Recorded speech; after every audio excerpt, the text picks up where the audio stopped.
be providing a brief update of the school shooting that we had today in Madison. There is some information that we're not going to release because it's still an ever-evolving situation. You'll hear from some of our representatives from our city and from our county, and behind me are a lot of people who came together today to make sure that the day ended well and that everyone else was safe. So with that being said, I'll go ahead and start my remarks. Today truly is a sad day for Madison and for our country. It is a day that I believe will live in our collective minds for a very, very long time. Here are the details. Today at 10:57 a.m., our team was called to the Abundant Life Christian School in reference to an active shooter. We know that 3 people are dead, including the suspect shooter. We know that the suspect shooter was a teenage student who attended the school. At this time, we're not releasing the age or gender of the student or any other identifying remarks about the student. 2 other people have died. That died were a teacher and a teenage student. 6 other people were injured. 2 students are now in critical condition in the hospital, and these injuries are considered life-threatening injuries. 4 students are also at other area hospitals with non-life-threatening injuries.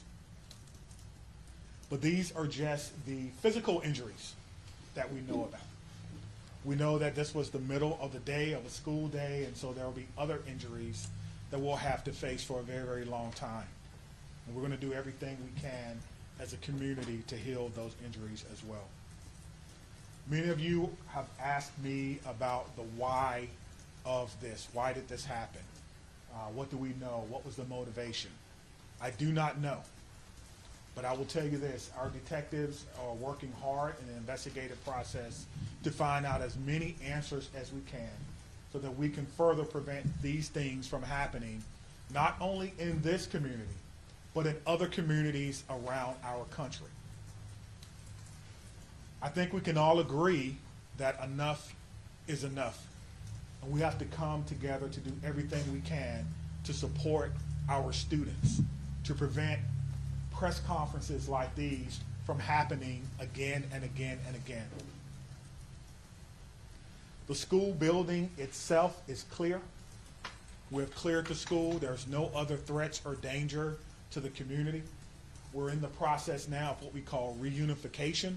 And what that simply means is making sure that every student that was in the school is present and accounted for and returned to their loved ones. This usually takes a while, but we have practiced, unfortunately, and practice, and that's why we're able to reunify students with their parents within hours of a school shooting. The reunification is taking place at the Dean Clinic on Stoughton Road, and I certainly thank them for their help. Again, we need our public to find an alternate route. If that is your need, please be patient or find another route home. We're currently processing the scene. We're interviewing those who may have been witnesses, and we're obtaining search warrants to get additional information. And lastly, I want to just say thank you to everyone who's standing behind me, the organizations and agencies that they represent, the men and women of the Madison Police Department and Dane County Sheriff's Office who selflessly ran into a building not knowing what they were going to encounter. Many of you know this about me, but I started my professional career, if you will, as a public school teacher back in 1997. And I taught public school for 4 years. It was one of the greatest joys of my life before becoming a police officer. And I can tell you what a special place our schools are. With that being said, we owe it to our community to do everything possible to ensure that it's not only a special place, but a safe place as well. And we're going to continue to do that. So we ask for your patience as information is coming in. We will do the best that we can to bring you accurate and timely information, but we want to make sure that our public knows that we're working extremely hard on this particular incident. There are a lot of people involved, and certainly we're going to come together as a community. I'd like to bring up at this time Police Fire Chief Chris Carter. Thank you, Chief Barnes. Before I start, the only thing I can say is this is not a place that any fire chief or any one of us would ever want to be, and I can't believe I'm standing here today talking about this incident. The fire department is a part of this community, much like all the folks standing up here with me today. Our hearts are with and our arms are around everybody impacted today and everybody within our community. With that, I won't repeat the details shared by Chief Barnes, but I will share with you the fire department activity. Throughout the course of the incident, we responded with 5 engine companies, 4 ladder companies, 15 ambulances. I would like to take a moment and share our gratitude for our county partners throughout a multitude of EMS and fire agencies that joined us in the response today. We also had 11 off-duty chief officers that came in on this response. It was a tremendous response from the fire department. We transported 4 patients to St. Mary's. We transported 3 patients to the University of Wisconsin hospitals. On the arrival of our crews, I can say my gratitude to our membership for what they did and their selfless actions today. It's hard for me to place into words what they ran into as well. They did that immediately, they did that selflessly, and within a course of 15 minutes from the first transport to the last transport, all the patients were on their way to the hospital. So to our membership within the Madison Fire Department and within all the emergency services, my gratitude, my recognition of the work that goes into this, the training that went into this, that again, we had hoped we would never have to put into practice. One more time on behalf of the Madison Fire Department, our hearts are with you, our arms are around you, and we will be with you throughout the duration of this. So at this point, I'll step aside, turn it over to the mayor. Thank you, Chiefs, both of you. This is an incredibly sad day for our community. As you've heard, there is no danger to the community at this time, but our entire community has been impacted by this tragic incident. On behalf of the Common Council and the City of Madison staff, I want to offer our heartfelt condolences to the victims and families and to the whole Abundant Life community. Our focus now is on supporting them and supporting the victims and their families. And we will continue to do that through the coming days and weeks. I also want to thank our first responders, the police, fire, the medical staff, for their quick action and their life-saving efforts. As you've heard already, this is a whole of government response. It is not just police and fire. It is not just City of Madison. We have folks from all around the county. We have folks from multiple agencies engaged in both the initial immediate response and the ongoing support, and will be engaged for days and weeks to come. I also want to thank the White House and the governor and others in the federal government and state government for reaching out to offer their support and help. And we will be drawing on resources as needed going forward. But the most important thing right now is to make sure that we are centering the victims and their families, and that we are doing whatever we can to support them and to help them heal, and to lift our entire community up through this difficult incident. I am on record that I think we need to do better in our country and our community to prevent gun violence. And I hoped that this day would never come in Madison. It is not something that any mayor, any fire chief, any police chief, any person in public office ever wants to have to deal with. And so I will ask our entire community and our entire country to do whatever we can to make sure that no public official ever has to stand in this position again. And now I'll invite the county executive to the podium. Good afternoon, everyone. Today, our community is reeling from the heartbreaking and senseless tragedies at Abundant Life Christian School in Madison. As a mom who received a text from her son at a high school here in the city of Madison wondering if he was safe, I can tell you, this hits you in the gut. Our community is better than this. Our country is better than this. Cannot continue. My heart goes out to the victims and their families and the students and the educators, and the list goes on and on. Every one of us is affected by this unimaginable and unacceptable violence that has hit our community today. Dane County stands united in grief with the Abundant Life Christian School community. The Sheriff's Department, the Department of Emergency Management, Department of Human Services have all been on the front lines. My phone has been ringing from people across our state and our nation asking what it is that they can do to help our community. And right now, it is our time to be committed to supporting this school, these students, and these families, and our first responders who went into that building during this devastating time. We must work closely with our law enforcement officers and first responders, mental health professionals, community leaders, and policymakers to ensure that we are taking care of one another. No community should ever have to endure such a tragedy. And my administration is going to do everything that it can to provide assistance to those who have experienced this devastating loss, and also do everything that we can to prevent such tragedy from occurring. To all of those who are grieving in our community, please know that you're not alone. Dane County stands with you. We're here to support you in any way possible. Please reach out and ask for help. The governor's office, as well as the mayor's office, and I will continue to update the public as we learn more. But please understand, there are many things that we cannot share with you right now.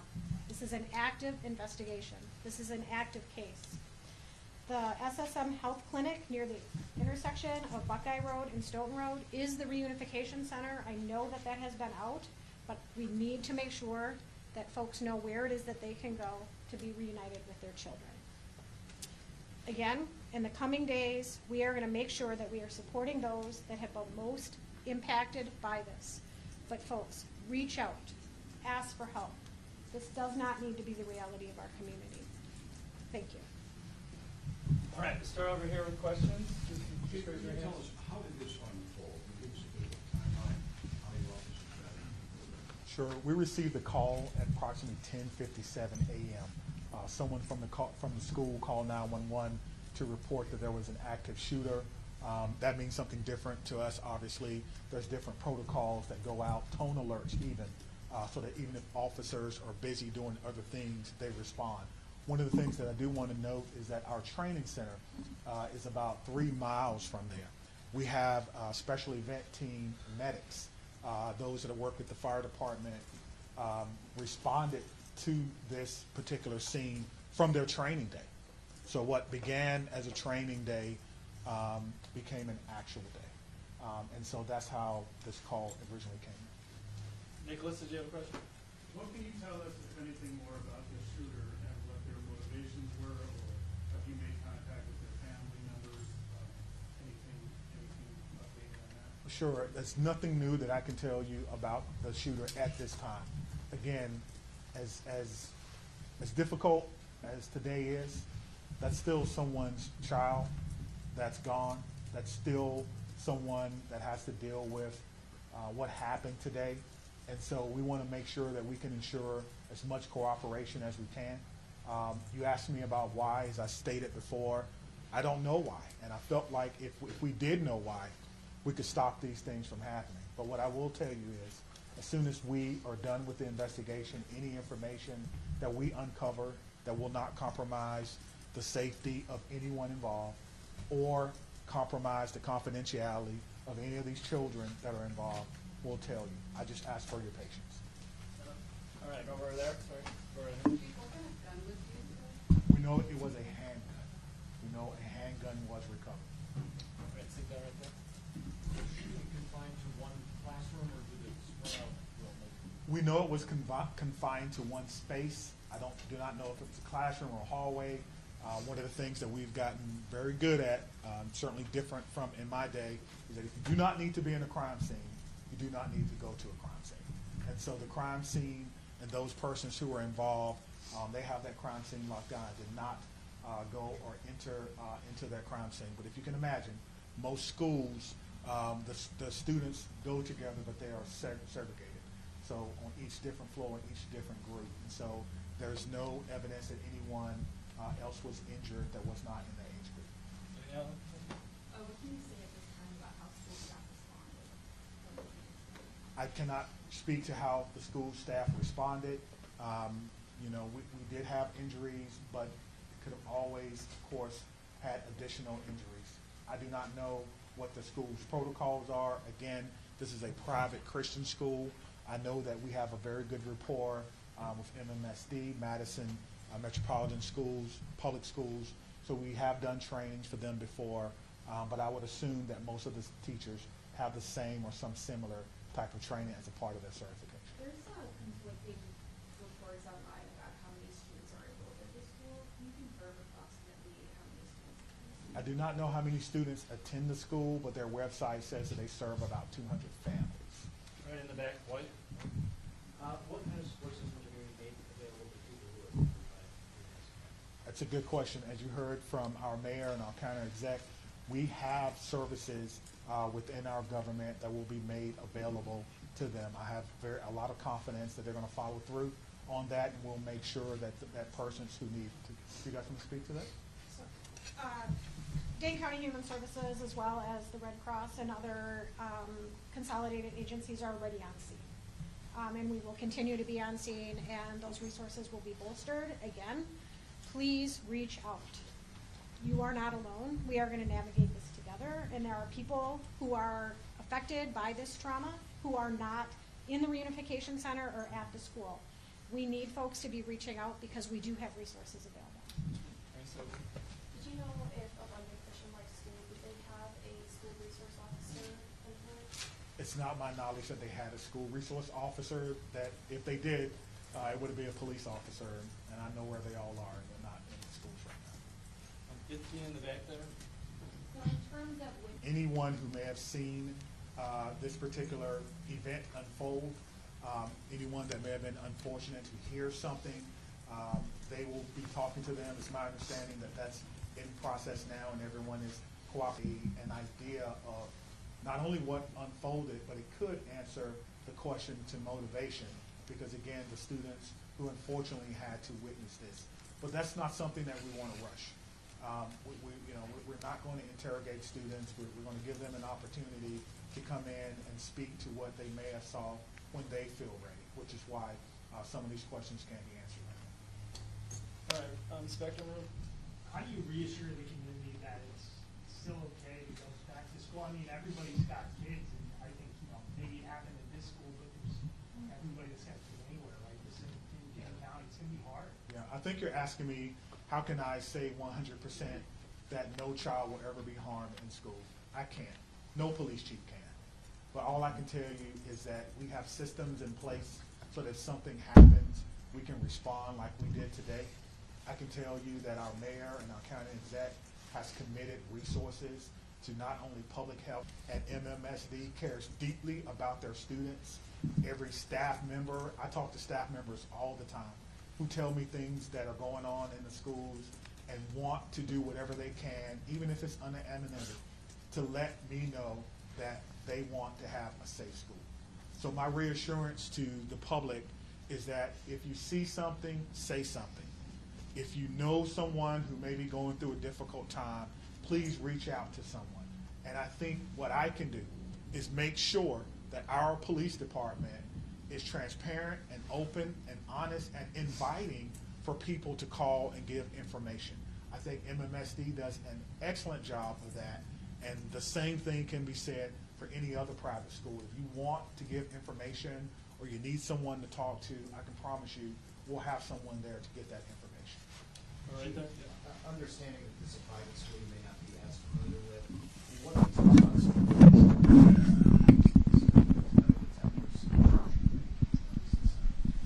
good question. I've never been in this school, unfortunately. I'm not aware that there were metal detectors in the school. That's something that we can certainly look at. Most schools have some form of surveillance or public space cameras, but that will be, of course, part of the investigation process. Scott? Chief, can you clarify, you said 7 were injured, but 6 were hospitalized, does that mean one's been treated for disease? And secondly, is the shooter standing cooperating with the investigation? Yeah, so that's 2 questions, but let me try to handle the first one. So I'm trying to go back to my notes. So we do know that one person was pronounced at the scene, and so that may be the 7th person. But we can get you all that information just when we're done. I'll have my PIO give that to you so you can report it accurately. And what was your second question? Is the shooter's family cooperating? At this time, yes, So you have made contact with the shooter's family? we have. And what were the steps taken to do that? It's through the investigative process. Okay. Yeah. Is the shooter's home being searched for Yes, we can hear you. Once we have identified, we have initiated a search, but we think that search is either ongoing now or that search may be concluded. Of course, it's about safety. That's the first thing. Making sure that people are safe, and then we'll go from there. This has been, an amazing day for everyone. And so if you have someone who is deceased, who may have been a shooter, you want to make sure that their family is okay. You don't know. And so that is what we're doing right now. It is about the safety of everyone. This is going to be a long day for the Madison Police Department. We just want some of your patience. Are you aware, had the school had any prior threats? And then just, jumping off of that, do you know if the shooter had any prior contact with law enforcement? We do not know that the shooter had any prior contact with law enforcement, but I did do a check of the school. There were some calls, but they were like 911 hang-ups, things of that nature. There was nothing that suggested that the school was a place that violence would occur. Chief, I know that you mentioned that the shooter died of a self-inflicted gunshot. Did that happen before officers arrived at the school, or when the shooter saw officers coming into the school? Yeah, so let me say that the cause and manner in which the shooter died will be determined by the inmate. But what I can tell you is the shooter was dead upon our arrival, police department arrival, and no officers fired their weapons. Okay? Lucas, what are these search warrants you're executing? Are they at the residence on like the device the shooter had? I'm sorry. The extent of the search warrant. Yeah, so the extent of the search warrant is to be able to go in a place that we don't have permission to be in and make sure that everyone is okay. And then if there's any evidence that we think we need to collect, we could only do that with the use of a search warrant. And so, again, we have to determine if there is evidence that we will need.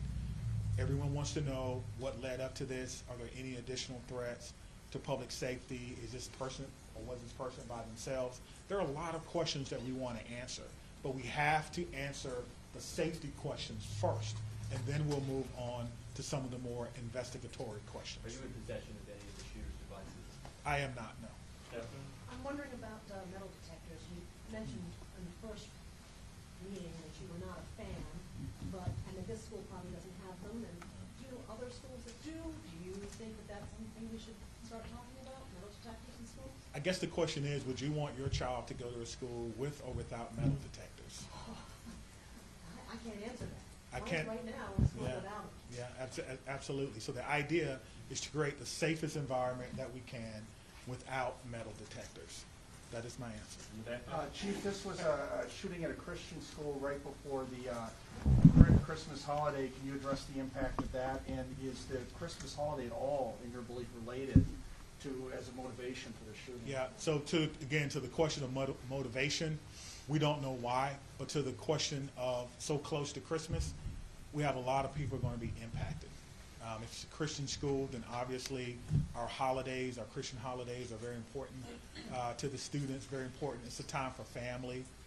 Students probably getting ready to go out on break, and now the break will be a little less about celebrating Christmas than more about celebrating perhaps friends and loved ones and staff members who perhaps lost their life. That's why I'm asking everyone to, of course, keep Abundant Life Christian School in thoughts and in your prayers, and we'll get a couple more. Okay. Okay, real quick, Phoebe. So it's a private school that gives public money to the value system, so what has this revealed about maybe gaps in security or training for staff? And is that something you're thinking about other schools that are private that take public money to be, on par with public schools when it comes to safety? Well, what I'm telling you is that in 1997, I began my professional career as a public school teacher. I taught history for 4 years before becoming a police officer. So I did not get far enough to take courses in administration and budgeting of schools. I don't know what governs private schools, if they receive money, where that comes from. That would probably be a question that you would probably need to ask someone who's more intimately involved in the school system and what their requirements are if they do receive that. But you could probably compare what has happened or what goes on, their security measures, with the security measures of any school in NSD, and then that will may give you your answer. That's a very, Just one very quick follow-up. Because there has been some criticism to the law departments and their response to these school shootings, and it's particularly involving. How did that inform your gameplay today, and how quickly were your officers able to get into the school? What were they told to do? Sure. We train on this, as I spoke about earlier. When officers arrive on the scene, they immediately go in, which we did in this case. Stop the threat, stop the killing, find the killer.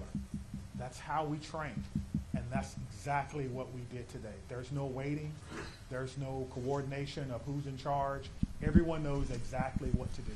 I spoke about this earlier. We train on this constantly. Our commanders, including the fire chief and I, was in a commander's training less than 2 weeks ago, going over this exact same scenario for another fictional location. And so all of that came into play today, and our officers performed extremely well based on their training and based on the expected threat. Chief, was the... can we just do one more? What was the whether this was a current student? Hold on, right here. Thank you, all. Yeah. I think the questions have been asked, and we're straying a little far from what's most important at this point in time, and that is the victims and their families.